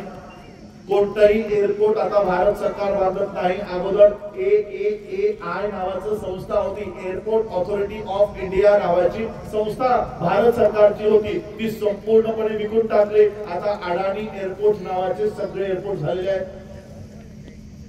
या देशातले विमानं विकून टाकली, या देशातली ट्रेन विकून टाकल्या. 18 तास काम करून 18 तास काम करून तुमच्या नोकऱ्या संपवल्या, तुमच्या स्कॉलरशिप संपवले, तुमची शेतीच्या जमिनी हे प्रायव्हेट लोकांच्या हातात टाकली. आपण बघितलं मागच्या 2 वर्षापूर्वी दिल्लीमध्ये सगळे शेतकरी आंदोलन करत होते. आताही शेतकरी आंदोलनाला बसलेले आहेत. का बसलेत? मूर्ख आहेत का? त्यांच्या सगळ्या जमिनी एका रात्रीत त्यांनी अडाणी अंबानीला हस्तांतरित करून टाकलेल्या आहेत. कॉन्ट्रॅक्ट सिस्टीम आलेली आहे. शेती आता कॉन्ट्रॅक्ट पद्धतीवर होईल. तुमच्या जमिनीवर तुम्ही काय पिकवायचं हा तुम्ही निर्णय घ्यायचा नाही, अडाणी निर्णय घेईल. तुम्ही फक्त शेतमजूर म्हणून तुमच्या शेतीमध्ये काम करायचं. तुमचं शेता जसंही पीक येईल अडाणी त्याचे सगळे ट्रक पाठवेल, ट्रॅक्टर पाठवेल, ते शेत कापेल आणि ते पीक घेऊन जाईल. तुम्हाला तुमचा पैसा आधीच लेबर म्हणून दिलेला असेल. कॉन्ट्रॅक्ट लेबर, कॉन्ट्रॅक्ट फार्मिंग या देशामध्ये फार्मर ऍक्ट, फार्मर बिल त्याच्या विरोधातच हे शेतकरी आज दिल्लीला बसलेले आहेत. हा कायदा वापस घ्या म्हणून. 18 तास काम करून 90% देश त्यांनी विकून टाकलेला आहे. आणि तुम्ही किती निर्दयी आहात? तो म्हणतोय मी 18 तास काम करतोय, तुम्हाला थोडी दया येत नाही? या इलेक्शन मध्ये थोडी तरी दया दाखवा आणि त्या प्रधानमंत्र्याला घरी बसू द्या, जाऊ द्या त्याला बायको करा. त्याची बायको मागच्या 10 वर्षापासून वाट बघते, माझा नवरा आता तरी घरी येईल. जरा काळजी करा या देशाच्या प्रधानमंत्र्याची, घरी जाऊ द्या जरा त्याला. 18 तास काम करतोय. आणि म्हणून यावेळी तुमच्या हातामध्ये बटन आहे, तुमच्या हातामध्ये निर्णय आहे, जरा आराम करू द्या. बघू नंतर पुन्हा 50-60 वर्षानंतर घ्यायचं की नाही ते. आणि म्हणून आज अशा पद्धतीचे कायदे सुरू झालेले. आणि ही लोक म्हणत होती की या देशामध्ये संविधान नसला पाहिजे, हा देश मनूच्या कायद्यानुसार चालेल. आणि म्हणून संविधान सभेच्या बैठका उघडून लावायचं काम ही संस्था करत होती. ते संविधान सभेचं कामकाज चालू देत नव्हते. आणि मग याच देशाच्या लोकांनी, इंटरिम गव्हर्नमेंटने या संस्थेवर कायदेशीर बंदी आणायचं काम केलं. त्या संस्थेचं नाव काय माहितीये का? जी संस्था हे म्हणत होती की भारताला संविधानाची गरज नाही, त्या संस्थेचं नाव आहे राष्ट्रीय स्वयंसेवक संघ, RSS. त्याच RSS ची एक पॉलिटिकल पार्टी आज या देशामध्ये सत्ताधीश आहे. आता मला एक साधा प्रश्न सांगा, जी संस्था म्हणत होती की भारताला संविधानाची गरज नाही आणि त्यांचीच पार्टी जर या देशामध्ये सत्तेवर आढळून असेल तर ती संविधान वाचवेल की संपवेल? जी संस्था हे म्हणत होती की आम्हाला संविधानाची गरज नाही, त्यांचीच लोक जर संसदेत बसलेले असतील तर ते संविधान ठेवतील का? काढून टाकतील. आणि म्हणून या देशाचं संविधान आज 90% संपुष्टात आलेलं आहे. संविधानातले कसलेही आर्टिकल आज लागू नाही. मी उदाहरणासाठी सांगतो, आर्टिकल 21C या देशामध्ये सांगतो की शिक्षण देण्याची जबाबदारी ही प्रत्येक राज्याची असेल. राज्य म्हणजे मुख्यमंत्री, आम्हाला शिक्षण देण्याचा जबाबदारी कुणाची आहे? या महाराष्ट्राच्या मुख्यमंत्र्याची. तुमच्या मुलांना मुख्यमंत्री शिक्षण देतोय का? शिक्षण कोण देतोय? अडाणी, अंबानी, ऑक्सफोर्ड, झी लेटेरा. आणि सरकारी शाळेमध्ये अक्षरशः खिचडी खाऊ घालायचं शिक्षण सुरू आहे. खरं शिक्षण सुरू आहे कॅम्ब्रिज मध्ये, ऑक्सफोर्ड मध्ये, रायन मध्ये, झी लिटेरा मध्ये. नीतू अंबानीची शाळा, अडाणीची शाळा, अंबानीची शाळा, या सगळ्या शाळा आता उभ्या राहत आहेत. आणि आमच्या ज्या सरकारच्या शाळा आहेत त्या मात्र बंद होत चालल्या आणि म्हणून ही लोक देशाचं संविधान एक एक आर्टिकल संपवून त्यांनी संपुष्टात आणलेला. आता या देशामध्ये आता आपण बाता ऐकल्या 400 पार, अब की बार 400 पार. तर 400 पार का जायचंय यांची कारण काय आहे की आम्हाला संविधान बदलायचं आहे. आम्हाला संविधान बदलायचं आहे म्हणून आम्हाला संसदेत जायचं हे यांचं कारण आहे. देशाच्या लोकांची सेवा करायसाठी जायचं नाही, देशामध्ये चांगले कायदे बनवायसाठी जायचं नाही, देशातल्या तरुणांना रोजगार द्यायसाठी यांना संसदेत जायचं नाही, देशातल्या मुलांना शिक्षण द्यायसाठी यांना संसदेत जायचं नाही. का जायचंय? संविधान बदलण्यासाठी. बरं, संविधानाने असं तुमचं काय नुकसान केलंय? संविधान असं तुम्हाला कोणतं काम आहे जे तुम्हाला करू देत नाही? मग का एवढी नफरत संविधानाबद्दल? काय एवढी नफरत का करता तुम्ही संविधानाची? मी तुम्हाला उदाहरण देतो. हे लोक संविधान हटवण्याच्या बाता का करतात? बाबासाहेब आंबेडकर हे लहानपणी एक 7वी 8वी कक्षेपर्यंत पोहोचले असते, 7वी मध्ये असतात. बाबासाहेबांचे वडील हे सुभेदार होते, सुभेदार मेजर मिलिटरी मधली लोक तुम्हाला माहित आहे वर्षभर घरी येत नाही. त्यांची पोस्टिंग आज या ठिकाणी, उद्या त्या ठिकाणी. असंच रामजी बाबांची पोस्टिंग संपूर्ण भारतभर कुठे ना कुठेतरी असायची. आणि मग त्यांना वाटायचं माझा सगळ्यात लाडका मुलगा भिवा म्हणजे बाबासाहेब. कित्येक महिने त्यांना बघितलं नाही, कित्येक वर्ष बघितलं नाही. मग बाबाचा काळीच तुटायचं की मला माझ्या मुलाला भेटायचं, मला मुलाला बघायचं. पण नोकरीमुळे घरी जाता येत नाही. मग बाबासाहेबांच्या वडिलांना वाटलं की आता मुलं जरा मोठी झाली असते, प्रवास करू शकत असते. म्हणून रामजी बाबांनी तार पाठवली बाबासाहेबांच्या नावे की तुमच्या शाळेला जर सुट्ट्या पडल्या असतील तर मला भेटायला काय येत नाही?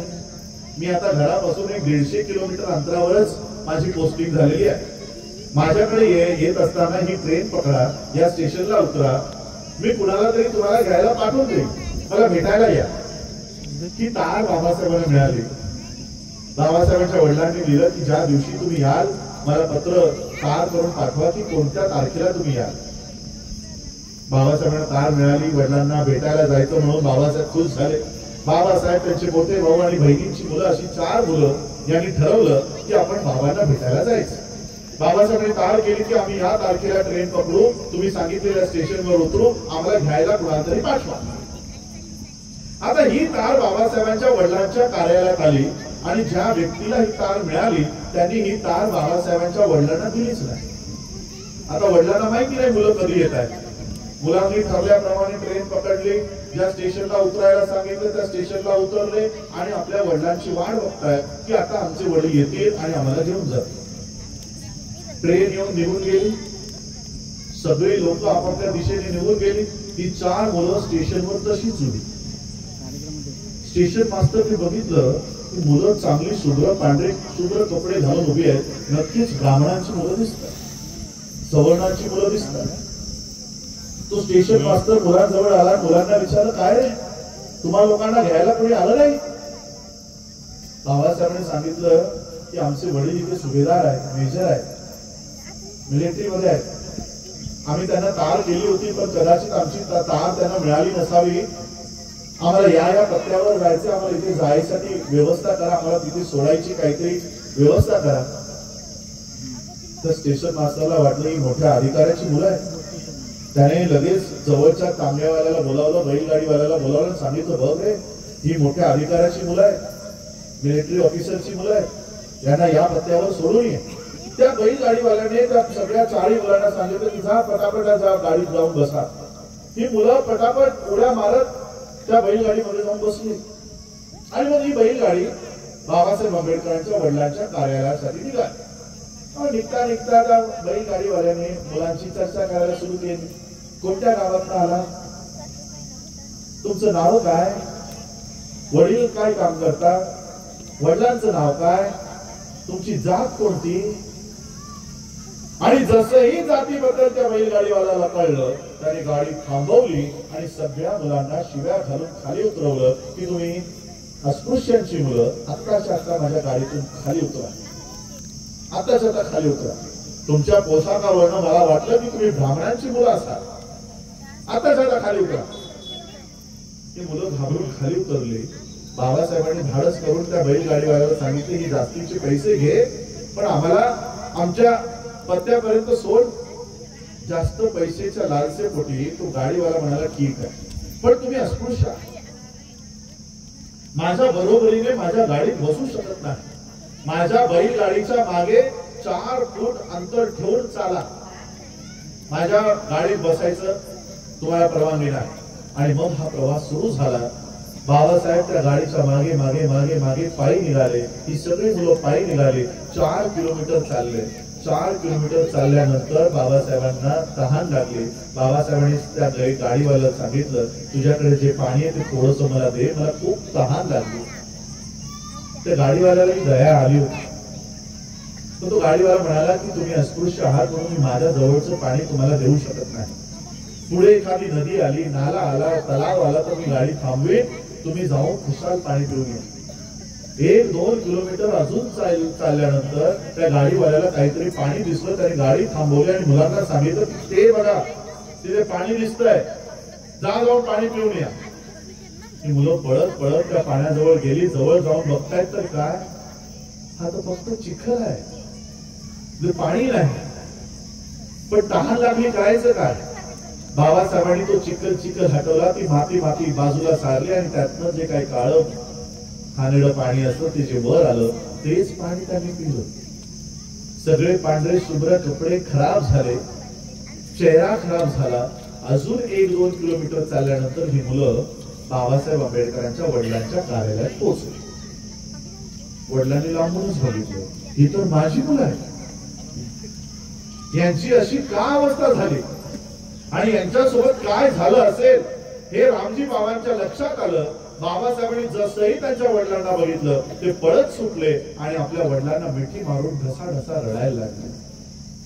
ढसाढसा रडायला लागले आणि रडता रडता बाबासाहेबांनी प्रश्न केला की आमच्या सोबत असा व्यवहार का केला गेला, मला बैलगाडीतून का उतरवलं गेलं, मला बैलगाडीत बसण्याचा अधिकार का नाही, मला पाणी पिण्याचा अधिकार का नाही.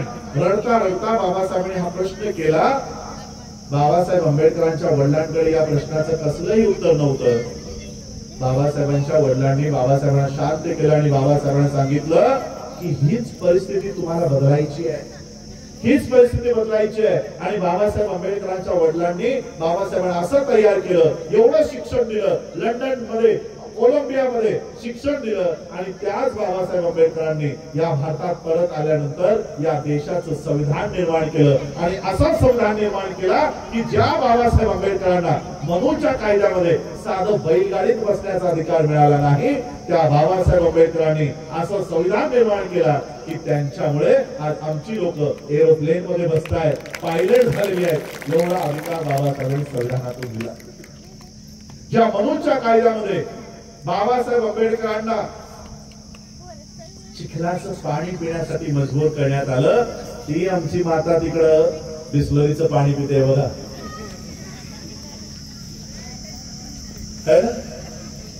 ज्या बाबासाहेब आंबेडकरांना मनूच्या कायद्यामध्ये चिखलाचं पाणी पिण्यासाठी मजबूर केलं, आज बाबासाहेबांच्या संविधानामध्ये त्या गर्दीत बसून आमची बाई बिस्लरीचं पाणी पिते आहे. हा बाबासाहेब आंबेडकरांचा कायदा. यांना 400 पार का पाहिजे, कारण त्या बाईनं बिस्लरीचं पाणी पिऊ नये, तिनेही चिखलातलं पाणी प्यावं. म्हणून ते काय म्हणतात, आम्हाला संविधान बदलायला जायचंय. त्यांना काही दुसरं दुःख नाही. बाबासाहेब आंबेडकरांच्या संविधानामुळे आज या देशाची लोक IAS, IPS, doctor, engineer, professor होऊ लागले, ते त्यांना बघवत नाही. मनूच्या कायद्यामध्ये पुन्हा मी कुणाच्या धर्माचा अनादर करणार नाही. महाभारत ऐकलंय तुम्ही? महाभारत माहितीये का? महाभारत काय? महाभारतामध्ये द्रौपदी नावाचं एक पात्र होतं. माहितीये द्रौपदी? त्या द्रौपदी सोबत भर सभेमध्ये काय झालं होतं माहितीये का? शिरहरण, वस्त्रहरण.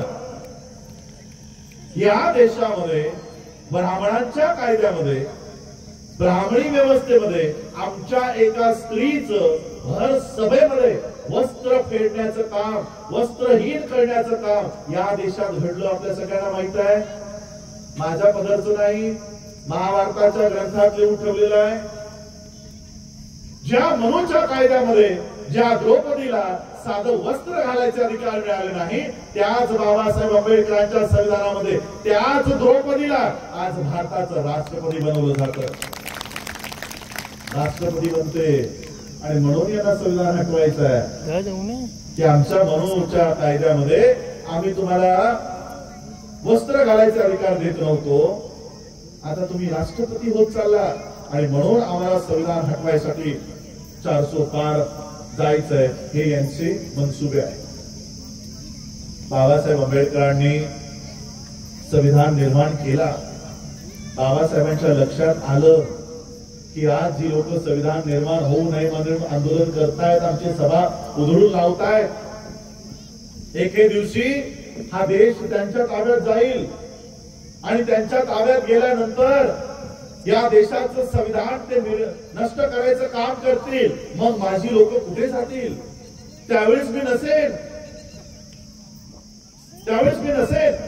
आणि ज्या 2500 वर्षाच्या गुलामगिरीतून मी माझ्या लोकांना बाहेर काढलंय, पुन्हा जर त्या गुलामगिरीत गेले तर पुन्हा कोणताही आंबेडकर यांना त्या गुलामगिरीतून बाहेर काढायला येणार नाही. आणि म्हणून बाबासाहेब आंबेडकर जाता जाता तुम्हाला अजून एक ताकद देऊन गेले. काय ताकद देऊन गेले माहितीये का तुम्हाला? संविधानाहून एक मोठी ताकद देऊन गेले. जर या देशाचं संविधान तुमच्या रक्षणासाठी वापरलं गेलं नाही, या देशामध्ये नालायक लोक जर संसदेत बसली आणि त्यांनी जर संविधान हटवायच्या बाता केल्या तर घाबरून जाऊ नका. मी तुम्हाला बुद्ध देऊन जातोय. या बुद्धाच्या मागे जा. हा बुद्ध विश्वामध्ये खंबीरपणे तुमच्या बाजूने उभा राहील. तुमचा आवाज विश्वामध्ये उठवण्याचं काम हा बुद्ध तुमच्यासाठी करेल. हा जो धम्मध्वज दिसतोय तुम्हाला, हा धम्मध्वज वेगवेगळ्या पट्ट्या असलेला किती देशांचा ध्वज आहे माहिती आहे? भारताचा ध्वज फक्त आपल्या देशावर फडकतो, चायनाचा ध्वज फक्त त्यांच्या देशावर फडकतो, कोरियाचा ध्वज फक्त त्यांच्या देशावर फडकतो. पण हा धम्मध्वज 138 देशांवर फडकतो. इतका मोठा धम्म बाबासाहेब तुम्हाला देऊन गेले जाता जाता.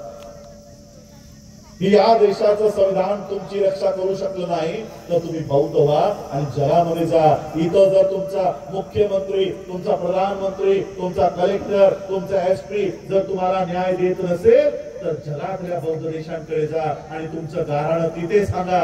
आज या देशाचा प्रधानमंत्री जो मंदिराचं उद्घाटन करतोय की नाही, कधी या मंदिरात लोटांगण घाल, कधी त्या मंदिरात लोटांगण घाल, कधी पाण्यामध्ये बसून, कधी आगीसमोर बसून हवन करतोय, कधी गुफेमध्ये बसून यज्ञ करतोय, कधी पाण्यामध्ये जाऊन यज्ञ करतोय, कधी खड्ड्यामध्ये पडतोय, माहिती नाही काय काय करतोय. एवढं मोठं या देशामध्ये धर्माचा प्रचार या देशाचा प्रधानमंत्री करतो. परदेशात गेल्यावर काय करतो माहितीये तुम्हाला? परदेशात गेल्यावर म्हणतो मैं भारत से आया हूं. भारत बुद्ध का देश है. कुठं? परदेशात कबूल करावं लागतं त्याला की मी भारतातून आलोय आणि भारत हा बुद्धाचा देश आहे हे त्याला बाहेर जाऊन कबूल करावं लागतं. एवढी मोठी ताकद बाबासाहेब तुम्हाला देऊन गेलं. मी तुम्हाला सगळ्यांना विनंती करणार आहे, आज ही साधी गोर गरीब लोक मला इथे दिसत आहेत, त्यांना बुद्धाचं किती नॉलेज असेल माहिती नाही, म्हणून मी तुमच्यासाठी ही पुस्तिका आणलेली आहे. ही बाबासाहेबांनी लिहिलेली पुस्तिका आहे. 1956 साली बाबासाहेब आंबेडकरांनी 1950 साली बाबासाहेब लिहितात 1950 साली मी सिलॉनला गेलो असताना त्या काळात याच विषयावर भर देऊन या गाथा मी संग्रहित केलेल्या आहेत. बुद्धाच्या गाथा, आमची संस्कृती काय, बुद्ध वंदना काय. सगळ्यांना येते बुद्ध वंदना? बुद्ध वंदना कोणत्या भाषेत आहे? पाली भाषेत. मराठी भाषेचा अनुवाद माहितीये का? म्हणून मी पाली आणि मराठी दोन्हीचा अनुवाद करून ही पुस्तिका छापून बाबासाहेबांनी लिहिली आहे की आम्ही ज्या गाथा म्हणतोय, आम्ही ज्या वंदना म्हणतोय, आमचे संस्कार विधी काय असले पाहिजे, बाल संस्कार कसे असले पाहिजेत, आमचा साखरपुडा कसा करायचा, विवाह कसा करायचा, वधू वरांच्या प्रतिज्ञा कशा असाव्या, गर्भमंगल कसं असावं, नामकरण कसं असावं, ही संपूर्ण पुस्तिका बाबासाहेब आंबेडकरांनी तयार केलेली आहे. ती मी त्या पुस्तकातनं बाहेर काढली, ही छोटी छोटी पुस्तिका तयार केली आणि सोबत आणलेली आहे. माझ्या गाडीमध्ये एक बंडल अजून राहिलेला आहे. जाताना तो तुम्ही 50 रुपये त्याची किंमत आहे. हे 50 रुपये माझ्या घरात जाणार नाही, त्याच्या मागे एक विश्वविद्यालयाचा फोटो छापलेला आहे. 60 एकर जमीन आम्ही नागपूर या ठिकाणी घेतलेली आहे आणि तिथे बौद्धांचं विश्वविद्यालय तयार करत आहोत आणि ते पैसे त्या विश्वविद्यालयाला सुपूर्द करत आहोत. ही पुस्तिका जाताना हे आता उठायची गरज नाही. अजून मला सांगायचंय काय, बाबासाहेब आंबेडकरांनी आम्हाला धम्म दिला आणि आम्हाला जगाचे दरवाजे बाबासाहेबांनी ओपन करून दिले. पण या जगामध्ये जात असताना आम्हाला महार, मातंग, चांभार, ढोर, कुणबी, तेली या जातींच्या नावानं आम्हाला तिथे एंट्री नाही. कधी ऐकलंय का महारांचा इकडे देश आहे, इथे मातंगाचा देश आहे, इथे चांभाराचा देश आहे? मुकेश ठेवून द्या आतमध्ये गाडी, थोड्या वेळाने करा, नंतर डिस्टर्ब होईल.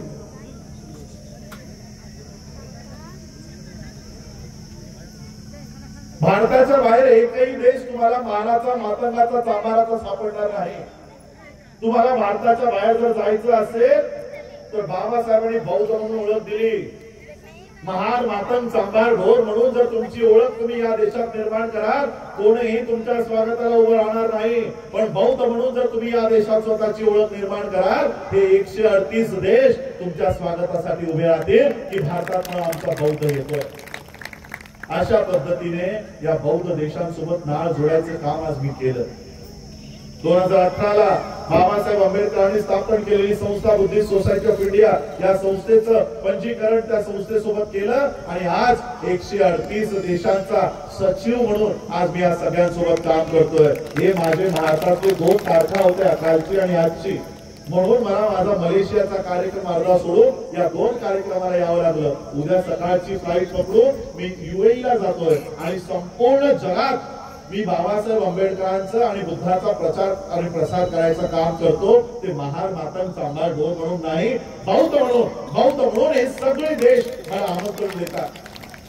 तुम्हाला यायचं असेल तर बौद्ध म्हणून ओळख निर्माण करावी लागेल आणि सोबत ही ओळख निर्माण करत असताना आम्हाला आमच्या व्यवस्थाही निर्माण कराव्या लागतील. त्यासाठी मी काम करतोय. सरांनी सांगितलं, बाबासाहेब आंबेडकरांच्या 1923 साली लिहिलेल्या स्वीकृत झालेल्या प्रॉब्लेम ऑफ रुपीला मागच्या वर्षी 100 वर्ष पूर्ण झाली. आता 101 वर्षामध्ये पदार्पण आम्ही केलंय. 101 वर्षापूर्वी 101 वर्षामध्ये आता आपण पदार्पण केलंय. काय पुस्तक आहे माहितीये ते? त्या पुस्तकावर भारताची बँकिंग व्यवस्था उभी राहिली, रिझर्व्ह बँक ऑफ इंडिया उभी राहिली. 101 वर्षापूर्वी आमच्या बापानं लिहिलेल्या पुस्तकावर आज सगळ्या बँक उभ्या आहेत. आहे तुमच्याकडे SBI आहे का? या सगळ्या बँक कोणाची देण आहे? बाबासाहेब आंबेडकरांची देण आहे. पण आमची आज एकही बँक नाही. आहे का आपली? हा जिल्हा कोणता? जालना. काल मी कोणत्या जिल्ह्यात असतो मला कळत नाही, कारण काल या जिल्ह्यात, उद्या त्या जिल्ह्यात. या जालना जिल्ह्यात बौद्धांची एक तरी बँक आहे का? आणि म्हणून आम्ही या 100व्या वर्षी बाबासाहेब आंबेडकरांच्या नावे doctor Bhimrao Ramji Ambedkar multi state cooperative बँकेची निर्मिती केली आणि संपूर्ण भारतात याच्या शाखा उभ्या करायचं काम आता आम्ही हाती घेतलेलं आहे. मी तुम्हा लोकांनाही विनंती करणार आहे, आज मला तुम्हा लोकांची जयंती अत्यंत मनाला भावून गेलेली आहे की या जयंतीमध्ये कसलंही नाचगाणा तुम्ही लोकांनी त्या पद्धतीचं आयोजित न करता व्याख्यानमालेचं आयोजन केलं आणि एक विचारांचं आज बाबासाहेब आंबेडकरांच्या खऱ्या अर्थाची जयंती मला या तुमच्या नगरामध्ये, या गावामध्ये बघायला मिळते. आणि म्हणून तुमच्या या जयंत्या भारतामध्ये होत असतील तर माझे आंतरराष्ट्रीय कार्यक्रमही स्थगित करून मी तुमच्यामध्ये यायला तयार आहे. पण अशा पद्धतीच्या जयंत्या झाल्या पाहिजे. ही होत असताना आम्हाला स्वतंत्र व्यवस्था उभी करायची आहे। आज आमचे पैसे इतरांच्या बँकेत पडतात आणि ते पैसे उचलून अडाणी अंबानीला द्यायचं काम या देशाचा प्रधानमंत्री फोन करतो बँकेला, पैसे अडाणीला गेले पाहिजे। या मागच्या 7 वर्षात 35,60,000 करोड रुपये फक्त एका बँकेने अडाणीला लोन दिलंय। किती? 35,60,000 करोड। त्या बँकेचं नाव आहे SBI। SBI ने एवढं कर्ज अडाणीला दिलंय। त्या SBI मध्ये अडाणीने एकही रुपया आपलं खात्यातलं ठेवलेला नाही। त्या खात्यात आमचे पैसे आहेत।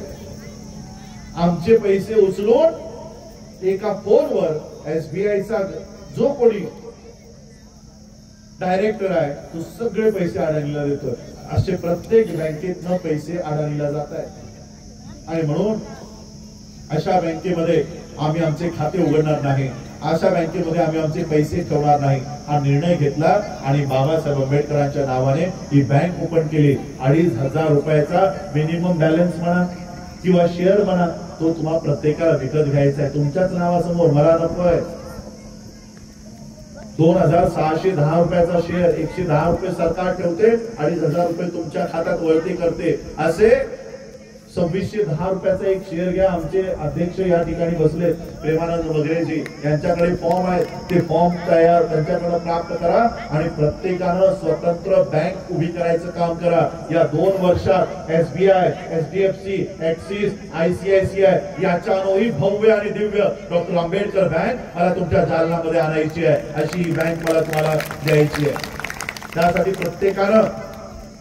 प्रत्येकानं त्याचा शेअर विकत घ्या आणि सगळे पैसे जे भारताच्या वेगवेगळ्या बँकेत ठेवले ते तिथून काढा आणि बाबासाहेब आंबेडकरांच्या बँकेत ठेवा। तुम्हाला कर्ज मागायसाठी कुणाच्याही दारात जायची गरज नाही। हेच पैसे आमच्या मुलांना शिक्षण पूर्ण करण्यासाठी, IAS, IPS, डॉक्टर, इंजिनियर होण्यासाठी ही बँक तुम्हाला शैक्षणिक कर्ज देईल। आमच्या लोकांना उद्योग आणि व्यवसाय निर्माण करण्यासाठी, आमच्या लोकांना अडाणी आणि अंबानी तयार करण्यासाठी व्यवसाय कर्ज ही बँक तुम्हाला उपलब्ध करून देईल। अशा पद्धतीची ही बँक आम्ही भारतामध्ये उभी करत आहोत। तुम्हा सगळ्यांनी याचे शेअर होल्डर व्हा। आणि आज बाबासाहेब आंबेडकरांची जयंती आम्ही साजरी करत असताना, कारण मलाही लवकर निघायचंय, सकाळी 10 वाजेपर्यंत मला मुंबईच्या एअरपोर्टला पोहोचायचंय, म्हणून जाता जाता मी बाबासाहेब आंबेडकरांचं संविधान नक्की काय ही लोक हटवतात ते तर तुम्हाला मी सांगितलंच, पण हे संविधान नक्की काय देऊन गेलेत बाबासाहेब आम्हाला या संविधानाच्या माध्यमातून। बाबासाहेब आंबेडकर 26 नोव्हेंबर 1949 ला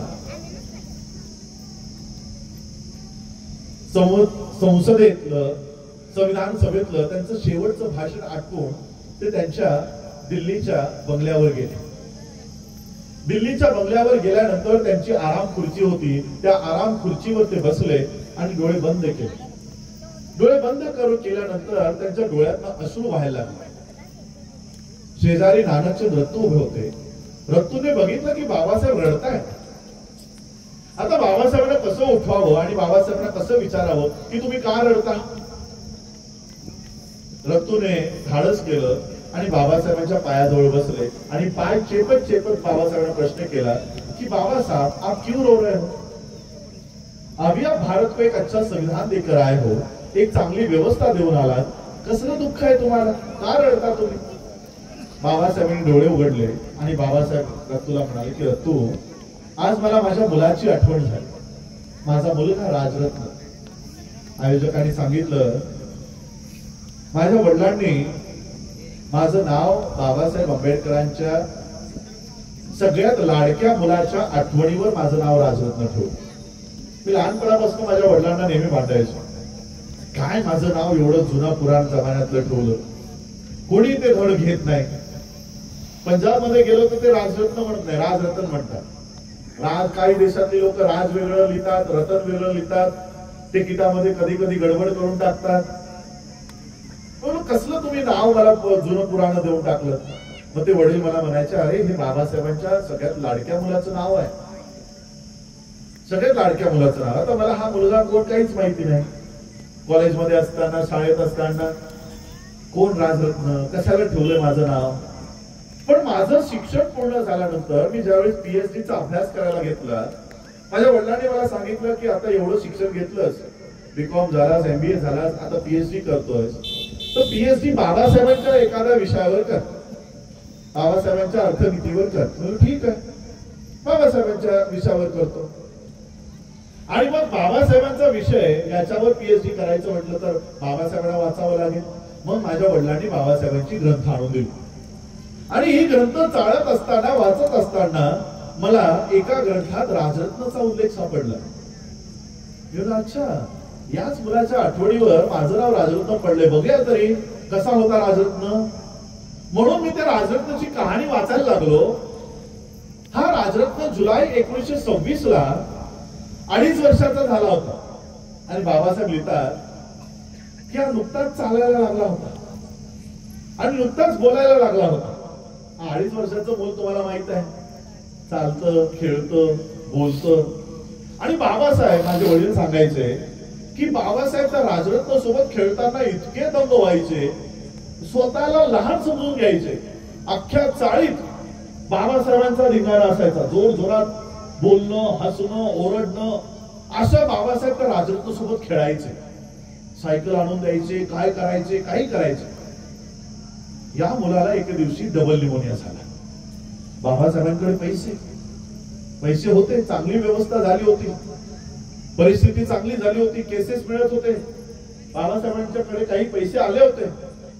आता अशा राजरत्नाला डबल निमोनिया झाला. निमोनिया माहित आहे ना, भयानक ताप येतो, त्यात डबल निमोनिया.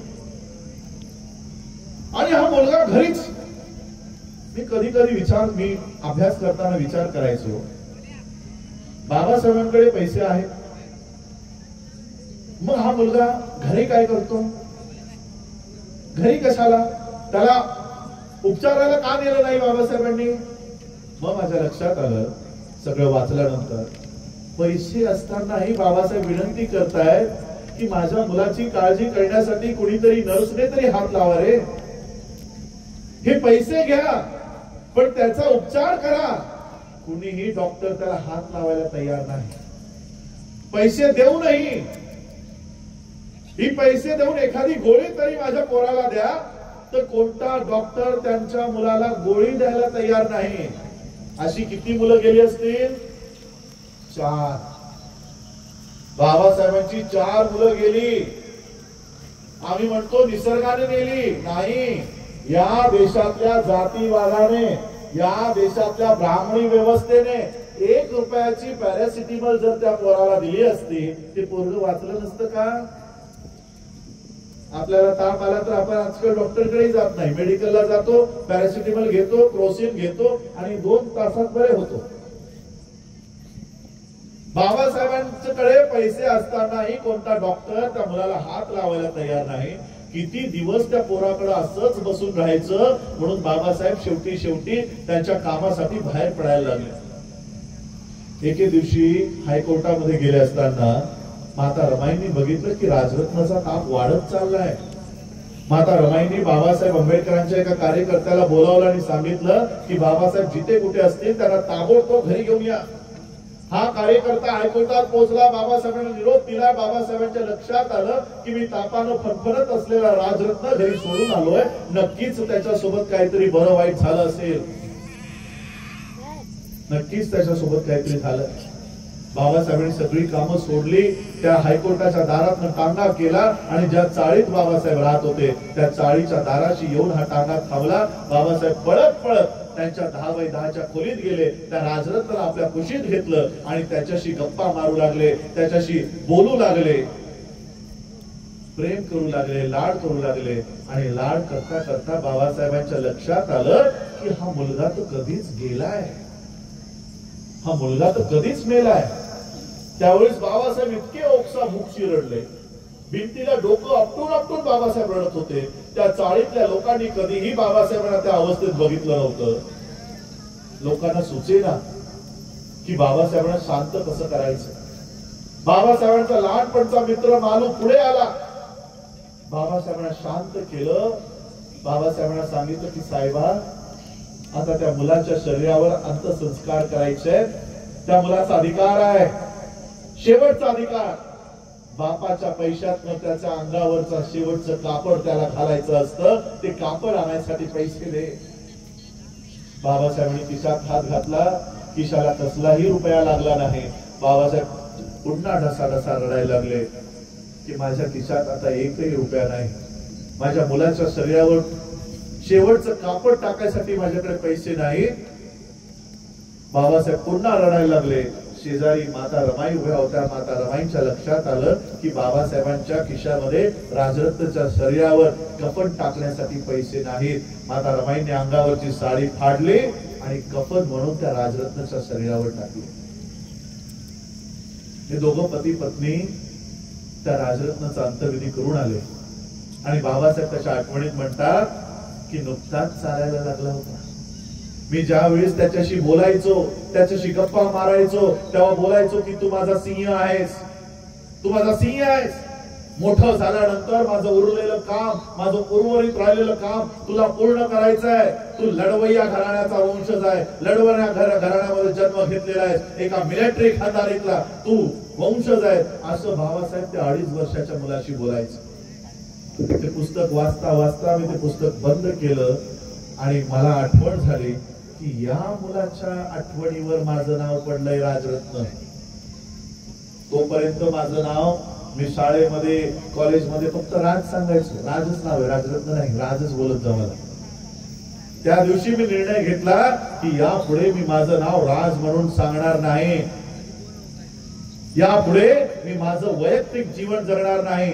जी अपेक्षा बाबासाहेब आंबेडकरांनी त्या 2.5 वर्षाच्या राजरत्नाकडनं व्यक्त केली होती की मोठं झाल्यानंतर माझं उर्वरित राहिलेलं काम तुला पूर्ण करायचंय, जी अपेक्षा बाबासाहेबांनी त्या राजरत्नाकडनं व्यक्त केली होती, ती अपेक्षा मी माझ्या जीवनात पूर्ण करेन आणि माझं जीवन त्या राजरत्नाचं जीवन म्हणून जगेन. अशा पद्धतीने मी बाबासाहेबांची चळवळ चालवायला घेतली आणि आज मी इथपर्यंत बाबासाहेबांची बौद्ध चळवळ घेऊन आलो. आणि आज बाबासाहेब आंबेडकरांच्या नावे बुद्धिस्ट युनिव्हर्सिटी उभी करायचं काम केलं, बाबासाहेब आंबेडकरांच्या नावे एक बँक उभी करायचं काम केलं. यानंतर आमच्या मुलांना रोजगार मिळावा, आमच्या मुलांना नोकऱ्या मिळाव्या, यासाठी अनेक उद्योग आणि व्यवसाय येणाऱ्या काळामध्ये आम्ही उभं करत आहोत. माझी लोक आता लोकांच्या शेतावर शेतमजूर म्हणून काम करणार नाही, आमच्या फॅक्टरीमध्ये मॅनेजर म्हणून काम करतील, अशी व्यवस्था मी माझ्या समाजासाठी उभी करत आहे. 25 वर्षाचा कालखंड आहे आज माझ्या हातात. 25 वर्ष. या 25 वर्षात संपूर्ण महाराष्ट्रात, संपूर्ण भारतात, संपूर्ण जगात, एक देशामध्ये जाऊन बाबासाहेबांची सामाजिक, आर्थिक, धार्मिक ही मुवमेंट लोकांना सांगून त्यांच्या सोबत जोडायचं काम त्यांना करणार आहे. आणि या 25 वर्षाच्या नंतर या देशामध्ये जो कोणी प्रधानमंत्री पदासाठी उभा राहील तो आम्हा बौद्धांच्या पाया पडल्याशिवाय प्रचाराला उतरणार नाही. इतकी मोठी ताकद या बौद्ध लोकांमध्ये उभे करणार ही माझी मुवमेंट आहे. तुमच्या इथे आता काही दिवसाने वोट्स पडणार असतील, पार्ट्यांचे प्रचार सुरू असतील. मी काही पार्टीचा मेंबर नाही, एकाही पार्टीचा 1 रुपयाचा 1 आण्याचाही मी सदस्य नाही. काहींना वाटत असेल आमच्याकडे इलेक्शन आहे, राजरत्नाचं व्याख्यान ठेवलंय, तो काय मतं भीत मागायला आलाय की काय? मला तुमची मतं नको. मतं दिल्यानंतर काय बनवाल मला? आमदार, खासदार, मंत्री, मुख्यमंत्री, प्रधानमंत्री आणि राष्ट्रपती. त्याच्यावर पद नाही भारतामध्ये, त्याच्यावर पद नाही. माझा जन्म होताच माझ्या नावाच्या पुढे जे आंबेडकर नाव उभं आहे ते राष्ट्रपती पदापेक्षा कित्येक पटीने उंच आहे. त्यामुळे मी या छोट्या मोठ्या पदांसाठी काम करत नाही. बाबासाहेब आंबेडकरांची चळवळ संपूर्ण महाराष्ट्रभर, संपूर्ण भारतभर आणि संपूर्ण जगभर उभं करण्याचं काम मी करतोय. या चळवळीला गतिमान करण्याचं काम, या चळवळीला मजबूत करण्याचं काम आपण सगळ्यांनी करा, एवढीच मी अपेक्षा या जयंतीच्या माध्यमातून व्यक्त करतो. मला ही चळवळ उभी करण्यासाठी तुम्हा सगळ्यांची साथ आणि सहयोगाची अपेक्षा आहे. बाबासाहेबांचा वंशज म्हणून एवढा तरी अधिकार आहे माझा. बाबासाहेबांनी त्यांची 4 मुलं मरू दिली, 4 मुलं मेली बाबासाहेबांची, पण ते रडत बसले नाही घरात. ते 24 तास तुमच्यासाठी काम करत होते का? माझी मुलं मेले यानंतर तुमची मुलं मरता कामा नये यासाठी बाबासाहेब 24 तास तुमच्यासाठी काम करत होते. का देऊन गेले संविधान? तो बाबासाहेब आंबेडकरांना विचारतात की का रडता तुम्ही? आणि मग बाबासाहेब सांगतात की रतू, मला माझा मुलगा राजरत्न आठवला. राजरत्न या जगातनं जात असताना त्याच्या शरीरावर साधं कफन पण मी टाकू शकलो नाही. या जगातनं राजरत्न जात असताना साधं कफनही मी त्याच्या शरीरावर टाकू शकलो नाही. बिना कफनाचा माझ्या राजरत्नाला या जगातनं जावं लागलं. पण रतू, मी या देशाला जे संविधान निर्माण करून दिलंय, माझ्या लोकांना जाऊन सांग, मी अशी व्यवस्था त्यांच्या पाठीशी उभी केलेली आहे की माझा येणारा प्रत्येक राजरत्न हा सुटा बुटात टाय कोटात जन्माला येईल, अशी व्यवस्था मी त्यांच्या पाठीशी उभी करून दिलेली आहे. बाबासाहेबांनी 395 कलमांचं संविधान आम्हाला दिलं नाही. सुटा बुटातली टाय कोटातली व्यवस्था बाबासाहेब आमच्या पाठीशी उभी करून गेलेलं आहे. आज जी पिल्लावळ, मनुस्मृतीची पिल्लावळ जी म्हणते की आम्हाला 400च्या वर सीटा काढायच्या आहेत का, तर संविधान बदलायचं आहे. जर तुम्ही खऱ्या अर्थानं बाबासाहेबांची, शिवाजी महाराजांची औलाद असाल तर या इलेक्शन्स मध्ये अशा धर्मांध शक्तींना सत्तेपासून बाहेर ठेवून बाबासाहेब आंबेडकरांना, छत्रपती शिवाजी महाराजांना अभिवादन करायचं काम त्या तारखेला बटन दाबून करा. हेच बाबासाहेबांना खरी अभिवादन असेल. ज्या दिवशी तुम्ही या धर्मांध शक्तींना संसदेची दारं बंद कराल, ते खरं अभिवादन असेल. आणि म्हणून मी आज हीच अपेक्षा व्यक्त करतो की बाबासाहेब आंबेडकरांचं संविधान, ही लोकशाही, हे गणतंत्र वाचवण्याचं काम तुम्ही येणाऱ्या काळामध्ये कराल.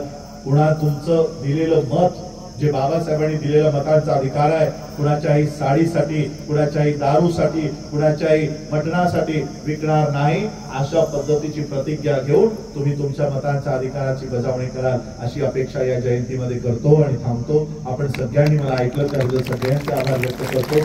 आयोजकांनी मला या कार्यक्रमाला बोलावलं त्याबद्दल मी त्यांचे आभार व्यक्त करतो. सर्वांचे आभार व्यक्त करतो आणि थांबतो. ही पुस्तकं, मुकेश, आता तुम्ही ही पुस्तकं लोकांना देऊ शकता. ज्यांना हवे त्यांनी ही पुस्तकं घ्या आणि आपापल्या आसनावर पुन्हा जाऊन बसा. कार्यक्रम मला वाटतं अजूनही आहे.